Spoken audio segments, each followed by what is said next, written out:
8:24 in the morning, and my intern is supposed to be here at 9:30, but I told her to work from home today because I've also realized that I just need those days to myself where I'm alone in the office for everybody's good. And we've been doing a lot of 3D work. She's currently working on a fabric. I'm just going to show you the fabric. This is the fabric that we're working on right now. We're digitalizing it and making a scenography. I can also show you what we've done over the summer, what kind of scenographies we've already done and what we already came up with, which I'm very proud of because we started from zero. And we're also planning a fabric library. So that's for all the interior designers to download the fabric image plus the, structure to make it look realistic in a 3D model. And what else has been going on? They changed the time. So on Sunday it felt like an eternal Sunday. It felt like the day would never end, which was a weird feeling because it's just like 1 hour that you have more, but it feels like your body is already tired at 4 p.m. So far, so good. I'm just struggling with the fact that it's nighttime at 6 p.m. and it's cold outside and you don't want to do anything. And what I've decided to do is to send my intern to do some working from home on Wednesdays. So that way I have the office to myself. I come in early, I do whatever I have to do. And then I can also finish my day at, let's say, 4 p.m. So that way I can still, go outside, do something, get a bit of sunlight, and have the impression that I've seen the light of day. Because if you're stuck in an office,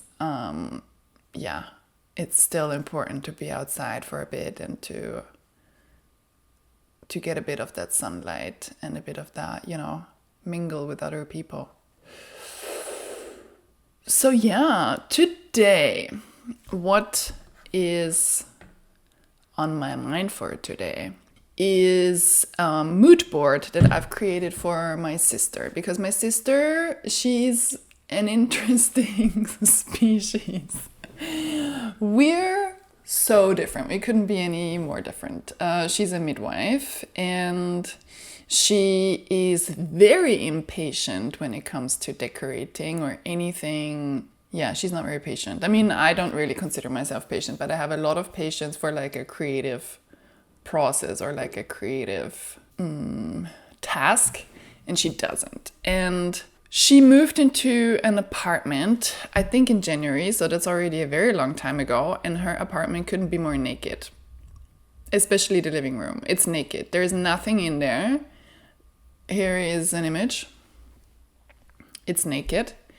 And the only thing that she has is a green couch. And so around this green couch, I want to create a mood board that is very cozy and warm and friendly and also elegant and like adult in a way, because my sister is the type of person, just to get it over with, she would just go to IKEA and just buy a bunch of stuff and just be done with it and then be kind of like mediocre, have a mediocre experience in her living room. And I think she's also surrounded by like her circle of friends. I don't really think they're very much into design. So she now mentions to me whatever I kind of try to transmit to her. She then notices in other people, in her friend's home, and she's like, oh, like what you say is actually right. Like I noticed this in other people's apartments now.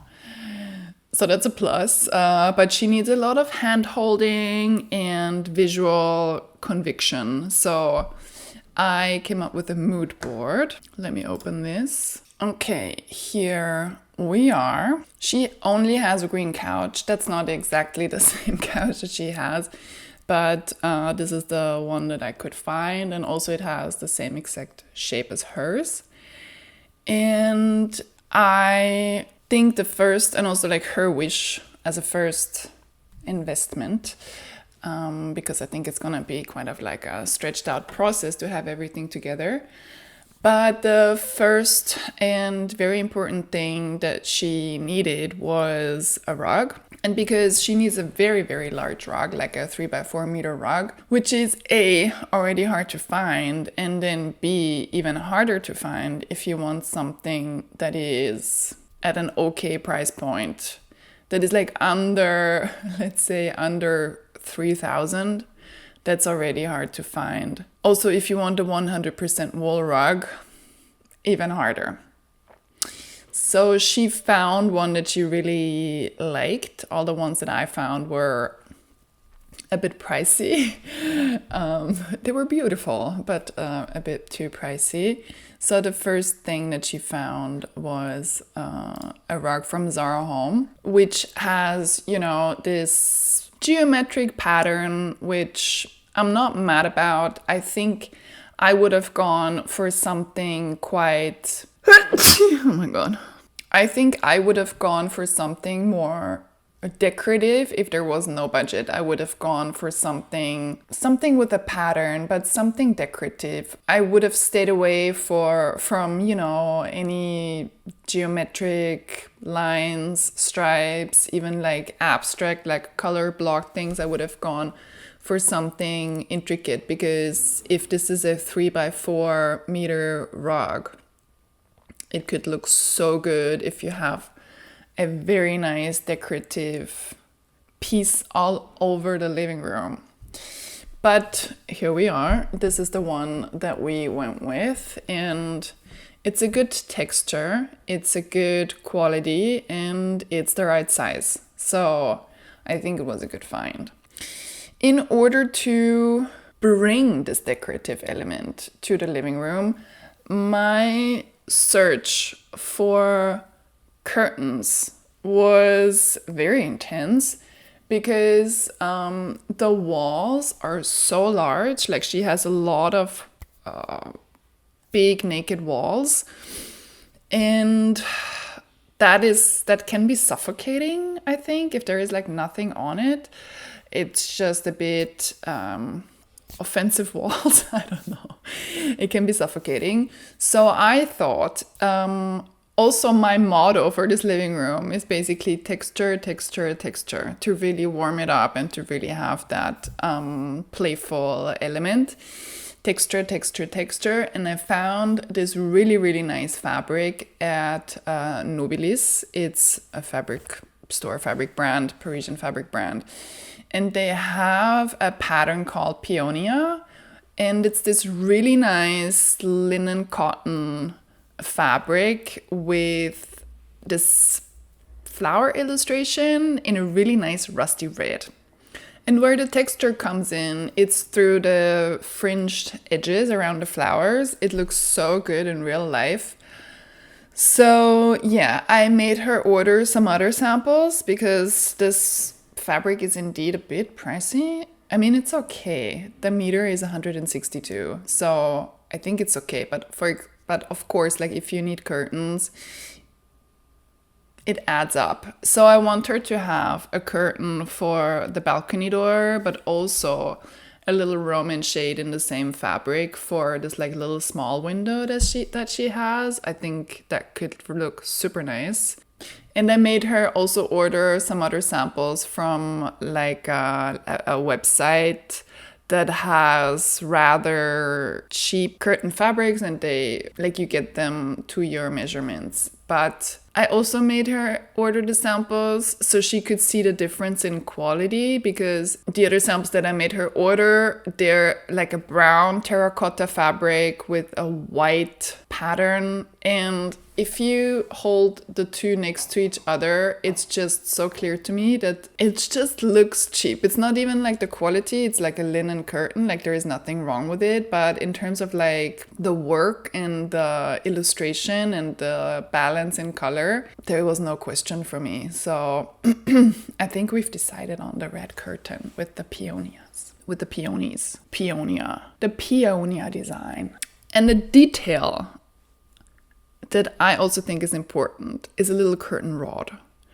So especially in the summer when you don't necessarily need those curtains and you walk in and out the balcony all the time. So I found this one in a nice yellow, like what's the word in English? It's not yellow, it's chartreuse. Everybody loves a good chartreuse.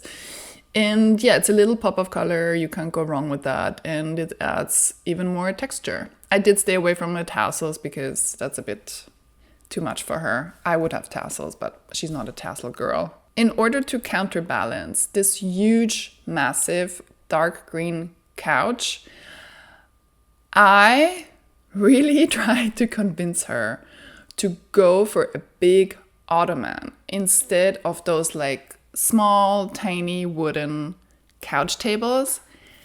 I personally hate a couch table that is low because already I'm a tall person. And if I'm like lounging on the couch and then every time I grab my drink, I need to like lean over and lean down, I think it's not comfortable is what I'm trying to say. So I'm trying to convince her to, I mean, it's hard to find the right size, but I looked online, they're all pretty cheap secondhand. So if you find the right size and you reupholster it in a fabric that suits your mood board, I think it's doable. And I'm trying to convince her to get a large ottoman that is a bit higher than the couch, maybe like 5 centimeters. That's already good. And you can put like a tray on it and you can have your drinks on there. And at the same time, you can put your legs up. I'm also adding in side tables. So you can also put your drink on the side table because I think that's very important to have side tables and like little, I don't know what it is, side tables and little tables that are even smaller than side tables just for the drink. That's my plan. That's why it needs a massive poof. Also to counterbalance in terms of like visual weight, I feel like it sucks up all your attention. And also to create a conversation area around the poof. That really works in that space because she has a large space. Like why not use all of it? So this is the floor plan. Let me show you the floor plan. This is the floor plan of the living room. So yeah, it has some nooks and crannies, but it's basically one large open space. And I don't want this like wall on the side. I don't want this to be like a dead corner because it really offers you a great space to do something with it. And right now she has this awful, what is it? Armoire. It's a cupboard. She has this really big old cupboard and is it a cupboard? I don't know, cabinet. And it's not even an heirloom. If it was an heirloom, I would turn it into a linen closet or something. But it's like somebody gave it to her because somebody wanted to get rid of it. And I think it's just soaking up so much space and energy, and it's just not really fitting anywhere. And yeah, so I want her to get rid of it. And instead, on this side wall, I want her to have a little work nook, a large console table where she can put like some flowers and, have like 2 lamps, but also as a means to a little space where you do your little admin work or you write your Christmas cards or something like that. So I'm looking for a console table. Not easy to find. Really not easy to find. This one I found on, I think, First Dibs or something. But I like it because it's yellow and it looks elegant, a little antique, but it has character, but it's probably more so for the color that it really suits the rest of the scheme. And instead of just having a chair, I want to put a bench up there And actually I found a bench and she immediately bought it. And I think it was a bit too fast because now we realize that the legs are too low and the fabric, I mean, I knew that the fabric wouldn't match, but she immediately bought it. I think I sent her the link in the morning and then I went to work. And when I came back from work, she's like, oh, like I already bought it. I already went to pick it up. So I sourced some new legs. We're going to reupholster it, but maybe we're even going to reupholster it in that fabric. I think it could look really nice. And so that would even give us the chance to be really similar to the picture even. And then if you have a bench, you can also, add this. If you have a lot of people over, you can like add it next to the couch and people have room to sit. And I saw this home tour of this interior designer that is apparently really known in the US, in New York. His name is Garrow Kedigian. And to be honest, like the home tour, my favorite piece was his living room because of the color scheme. Oh, it's so good. But what I took from it, which I found really, really clever, is he had a little work nook in his oh my God. Whenever I want to say bedroom, I want to say chamber, and it's not a chamber. In French, it's chambre. So I just want to say chamber. It's not a chamber, it's a bedroom. So in his bedroom, he has a little work nook. And it's a small table, it's tiny. And but in order to have like enough light to work there also when it's dark, especially if it gets dark, it's 6 p.m. now, like you need light. And he has on this like tiny, tiny table, he has 2 massive lamps, but the footprint of the lamps, like on the bottom, are minuscule. So on the table, it takes up no space. And then they're really tall. And then, it illuminates your whole work area. So this is what I want for my sister's living room, for this little work area as well. She needs 2 lamps that are tiny in footprint, go high up, also to add a little height, because to make use of these like walls and the height of the room. And I hope we can find something similar like that because it adds a good warm copper tone to this living room, because I think if I would leave it up to her, it would just be green and white at the end of the day. And this is not what's working. Like if you have like a green theme going on and like you do everything in green and white, I think it's a bit bland. So trying to steer clear of the white and green and balance it out. Also in that corner, what would work really well is an art piece. I don't know if we can find an art piece. I think that's gonna be a lengthy process, but eventually we can like find it, even if it's a print. Like I don't care, but I think it could look really good. And also to have a little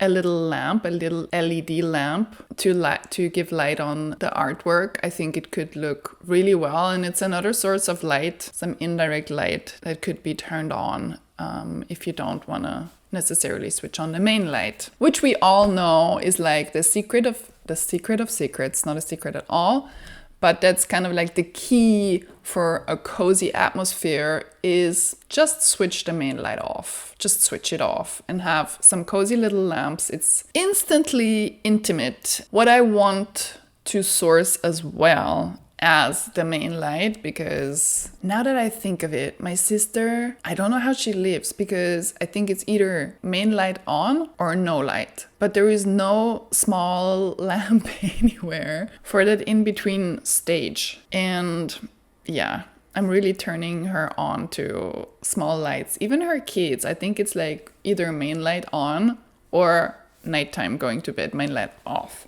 And I don't know how I can live like that. Like I'm the total opposite. And for this living room, I think a chandelier could look really good. And I've sourced my way around a bit. And I think even like an antique chandelier could look good. Even like a secondhand Murano glass chandelier could look good. Or even a chandelier with like some ceramic elements, like sometimes they have those as well. In this case, I found a rather modern one, which I'm not mad about because it's a bit more toned down and easier to integrate in this color scheme. I think I'm still trying to make it decorative, but not busy. And while I was sourcing this chandelier, I thought, yeah, it's true, like maybe we need some glass elements as well. Because I didn't want to go down the wood route. The wood we have in other elements, but for the side tables, I didn't want to go for the wood route because, I don't know, it just didn't feel right for me. So one glass table at least, maybe the second one can be wood. This particular one is designed by Philippe Starck. If you're a design lover, I'm convinced you know who Philippe Starck is. And this is a glass table that he's made for an Italian brand. And I'm just in love with it. It's so simple. It's so sleek. It's sturdy. It just looks good. It's just good design. That's all I can say about this. And this is a lamp that I found. Apparently, it's a Joseph Frank lamp. I just sourced it online. So if we can find something similar to that, or, like a lamp, I think that's the easiest thing to find in the whole scheme. And for the other side table, an aluminum little table that just is there so you can put your drink if you're lounging on the couch somewhere. I think that's always practical. And to add some more texture, I think this is also something easier to find, is a little poof in leather. It's like a patchwork leather. I know that she's not gonna buy this one because I think it's a bit too out there for her. To add and complete this conversation pit, there can be a poof because it doesn't really take up that much space. You can put your legs up there, somebody can sit there. I think nothing is ever lost with a poof. It's better than a chair. And to finish all up, I sourced this armchair. It's upholstered with a fabric from Yarn Collective, which is a British fabric brand. We're kind of friends with them, so I like their fabrics. The fabric is designed by Sophie Ashby. Yeah, I hope that we can also do something similar to that. And to just say a little thing about the wall color, it's a Farrow and Ball wall color. The way that we went about it, because you know my sister by now, she's easily overwhelmed. So especially if it comes to choosing a wall color, she's like, well, I don't know.